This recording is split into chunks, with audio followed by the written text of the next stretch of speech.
और पहला राज्य जिसका आंकड़ा हम आपके सामने रखने जा रहे हैं वो है असम। असम में इस बार क्या स्थिति है वो आपको बता दूं। वोट शेयर पहले आपको बताने जा रहा हूं। कुल सीटें असम में 126 हैं। एग्जिट पोल हमारा कह रहा है, जेवीसी एग्जिट पोल, कि एनडीए को ऑलमोस्ट 46.5 से लेकर 48.5% वोट शेयर असम के अंदर मिल सकता है। कांग्रेस गठबंधन को 36.5 से 39.5% और अन्य के खाते में 14 से 15% का वोट शेयर आ सकता है।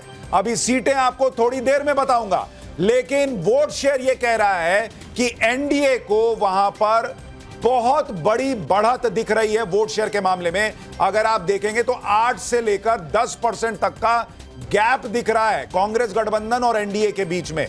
तो ये बहुत स्पष्ट असम के नतीजे आएंगे।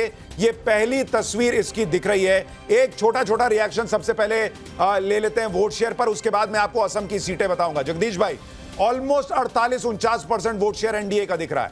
देखिए भाई सुशांत, मैं तो समझ रहा हूँ, वो सारी मीडिया कह रही थी कि जो मुख्यमंत्री होता है उसके खिलाफ अगर ज्यादा वोट पड़े तो खिलाफ जाता है। यहाँ तो फेवर में जा रहा है आसाम में, और आप उधर बंगाल में ज्यादा पड़ा, वहां भी उनके खिलाफ बता रहे हो। कंफ्यूजन सा पैदा कर दिया है। हम कुछ नहीं बता रहे, आपने बता रहे हैं, लोग बता रहे हैं, चर्चा बता रहे हैं, मीडिया बता रही है। मीडिया यही कह रही है। अभी मैंने देखा ना, मैं डिबेट में बैठता था भाई, आसाम में बहुत ज्यादा वोट पड़ी है, तो मुख्यमंत्री के खिलाफ पड़ी या उनके फेवर पड़ी, समझ में नहीं आ रहा। अब बंगाल में बहुत ज्यादा पड़ गई है। अच्छा, ये आंकड़ा आपको ठीक लग रहा है कि नहीं लग रहा है? देखिए आंकड़े तो मैं तो अपना परिणाम बता चुका हूं। आसाम बीजेपी ले जाएगी और बंगाल बीजेपी ले जाएगी। प्रेम कुमार जी, आपके हिसाब से प्रेम कुमार जी? देखिए, मुझे लगता है ये फासला थोड़ा और जैसे 8-9% है, ये 5% 6%, लेकिन एनडीए को बढ़त रहेगी आपका। मैंने पहले भी कहा है कि अवधेश जी, आपके हिसाब से ऑलमोस्ट 48% के आसपास वोट शेयर, ये तो बहुत बड़ी संख्या है। नहीं, बहुत बड़ी है, लेकिन ये ट्रेंड यही है क्योंकि कांग्रेस उस रूप में चुनाव नहीं लड़ रही थी। जरूर वहां थे प्रियंका जी, नहीं, अवधेश जी, कांग्रेस दमदारी से लड़ी है, सुनिए, पर उसका मतलब नहीं छोड़ा ना चुनाव में। क्या नहीं, आप ये मत कहो ना, आप बीजेपी क्या लड़ रही थी, कांग्रेस के बारे में सुनिए ना भाई। हमारे मुझे पता है, मेरा नेता राहुल गांधी पहले पूरी बात तो सुनो ना।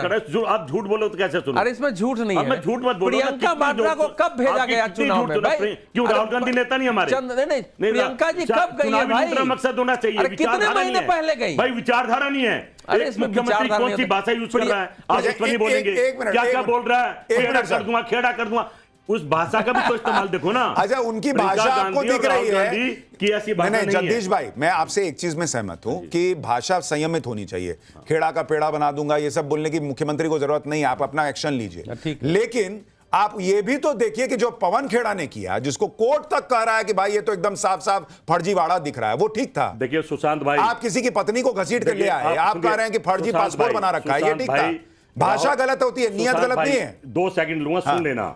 हमने कहा, इन्होंने कहा 400 पार लाओ, संविधान बदल देंगे, और मैं कहता हूं संविधान बदल दिया। शिकायत करने वाले की जांच हो रही है, मुलजिम वो है, पर जिसकी शिकायत करे उसकी कोई जांच नहीं, क्लीन चिट मिल गई है। अरे भाई, अगर पवन खेड़ा ने एक गलती कर दी, अगर पवन खेड़ा सीधा मुख्यमंत्री असम के घर चला जाता, गलती की ना, गिरफ्तारी कर लो। अरे आप गलती की मान रहे हो। 52,000 कोटी देश में कैसे गया? 3 पासपोर्ट कैसे बने? दुबई में कैसे लिया? ये पवन खेड़ा की गलती थी, उसको डरकर भागना नहीं चाहिए था। होता ना, उसके घर मुख्यमंत्री के जवाब तो देना पड़ेगा। देखिए, पूछेंगे अवधेश जी, देखिए पूछेंगे, देखिए ईडी कहां थी? ईडी देखिए जगदीश भाई, 2 चीजें आपने क्लियर कह दी। एक तो आपने कहा कि पवन खेड़ा ने गलती की, दूसरी बात आपने कहा पवन खेड़ा भाग गए। गलती क्या करी? पवन खेड़ा भाग गए, गलती क्या तो करी? राहुल गांधी अपने बब्बर शेर बताते हैं, पवन खेड़ा भाग क्यों गए? गलती करी, ये करी क्यों भाग गए? अच्छा चलिए, अभी पवन खेड़ा पे हम नहीं आते।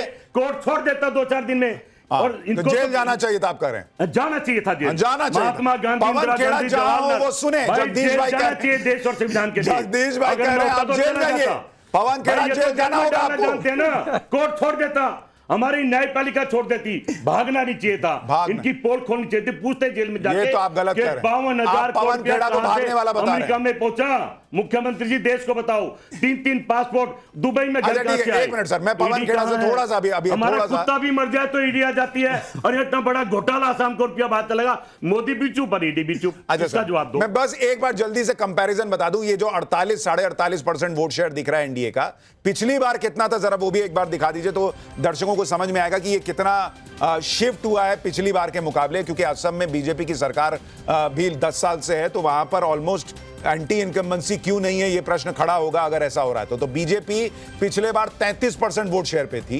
कांग्रेस ऑलमोस्ट 30% पे थी, और AIDUF जो है वो बदरुद्दीन अजमल की पार्टी, वो ऑलमोस्ट 9% के आसपास थी। तो इस बार देखिए अवधेश जी, जो आप कह रहे हैं कि वैसा ही रहता, वैसा नहीं है, इसमें बड़ा शिफ्ट दिख रहा है कि 33-35% से आप जो है वो 48% जा रहे हैं। देखिए, एक तो जो आदिवासी इलाके थे बोडो वाले, वहां बीजेपी ने उनके कैंडिडेट्स, आप अपने वहां कैंडिडेट्स खड़ा करो, बीजेपी ने जो सामाजिक समीकरण बनाया है।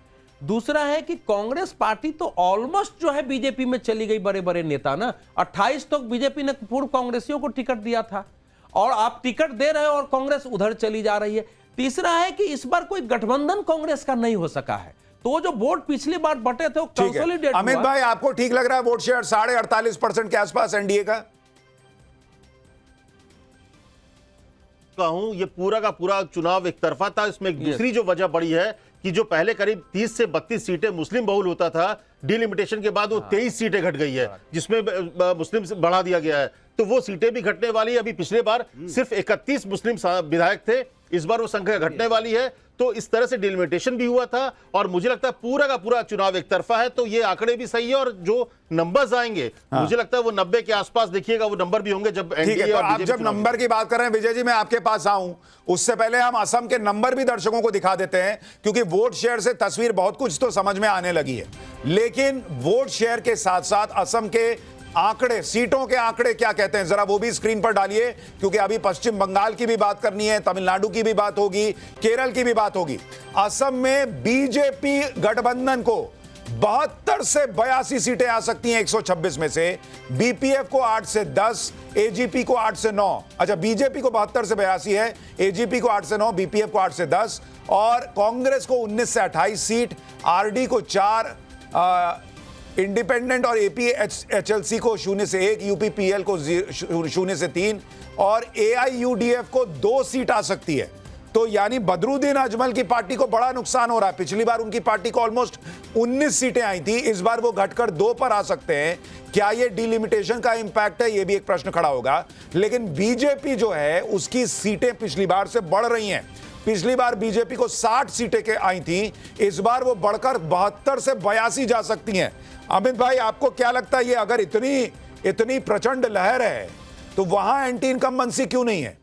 उसकी एक बड़ी वजह है, जब हेमंत विश्व शर्मा से मेरी मुलाकात हुई तो मैंने उनसे पूछा कि आप एक तरफा चुनाव है तो फिर इतनी मेहनत क्यों कर रहे हैं, तो उनका कहना बहुत साफ था कि चेहरा जितना भी बड़ा हो जाए, अगर आप कोर इशू को नहीं देखेंगे तो आप चुनाव हार सकते हैं। और इसीलिए उन्होंने कहा कि तमाम सबसे बड़ा पॉपुलर लीडर मैं हूं, इसमें कोई दो राय नहीं है, लेकिन छोटे छोटे मसले जैसे कि टी गार्डन की जो महिलाएं हैं या यहाँ के जो मजदूर हैं उसके मसले हुए, या फिर जो आंगनबाड़ी से जुड़े छोटे छोटे मसलों को उन्होंने हैंडल किया, वहां तक पहुंचे, उसको बहुत अच्छे से चीजों को किया। आप देखिए जुबिन गर्ग की जो मौत हुई, इसके बाद जो मामला उनके खिलाफ बिगड़ा था उसको बहुत ढंग से उन्होंने टैकल किया। जेनजी की जो नाराजगी सामने आई थी उसको बड़े तरीके से उन्होंने हैंडल किया।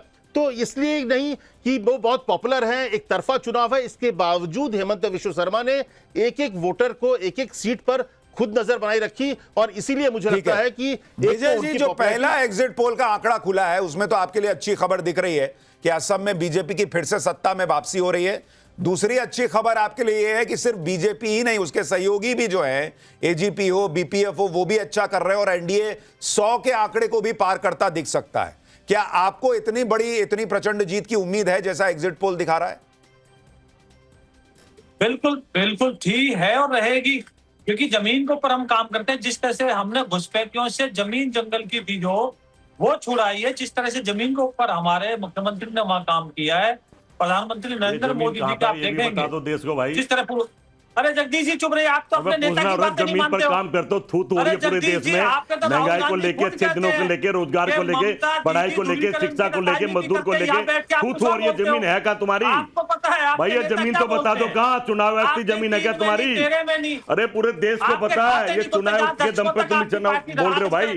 जमीन उमीन की बात मत करो, जमीन तो निकल गई नीचे से, जमीन नीचे से निकल गया, आसमान में हो तुम, हवा में। आपके नेता ने हवा में मेरा नेता तो जनता के बीच में, गरीबी के बीच में, ज्यादा तो ये मोदी जी कहते हैं कंडक्टर ड्राइवर के बीच में, तुम्हारा कहाँ है? ये थोड़ी आसाम में महिलाओं के साथ फुलझड़ी मना से तुम्हारी सरकार आ अब जाएगी। देश से माफी मांगो ना। सिस्टम की बात करो, EVM ठीक सिस्टम हो गई, हाईजैक कर रखा अब दो, SIR आ गई। जमीन की बात तो मत इनको करो। तो एक मौका मेरी चाहिए। नाराजगी है कि आप झूठ जमीन पर बोलने का। कहीं नहीं हो। अच्छा ठीक है, आप ईवीएम मशीन में हो, आप सिस्टम में हो, आप चुनाव आयोग के दिल में हो, अरे और भाई कुछ जरा नहीं है। अच्छा ठीक है, मैं आ रहा हूं इस बार। अभी आपको एक बार ये पूरे आंकड़े समाप्त करके बता दूं। जो असम के लिए जेवीसी का एग्जिट पोल है, वो एग्जिट पोल कह रहा है कि बीजेपी गठबंधन की सरकार का अनुमान है। असम में बीजेपी को 72 से 82 सीटें, कांग्रेस को 19 से 28 सीटों का अनुमान है। और अगर आप इस एग्जिट पोल के अनुमान को लेकर चलें तो एनडीए गठबंधन जो है वो 100 के पार भी जा सकता है। ये जेबीसी का एग्जिट पोल असम को लेकर कह रहा है